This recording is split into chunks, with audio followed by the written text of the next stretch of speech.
How to change your default phone app dialer on your Samsung Galaxy A54 smartphone after the Android 14 update.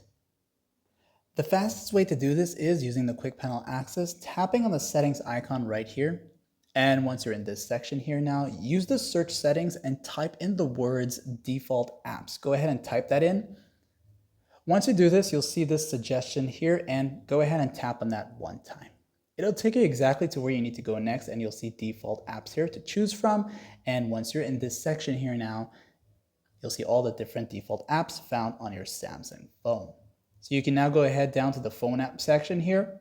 And if that app is compatible, make sure it is from the Play Store. You can now switch over to another one. In some cases, it may ask you to restart your phone, so go ahead and do that. And when you come back, you can use that app now as your default dialer. But other than that, like and sub, you can change this at any given time.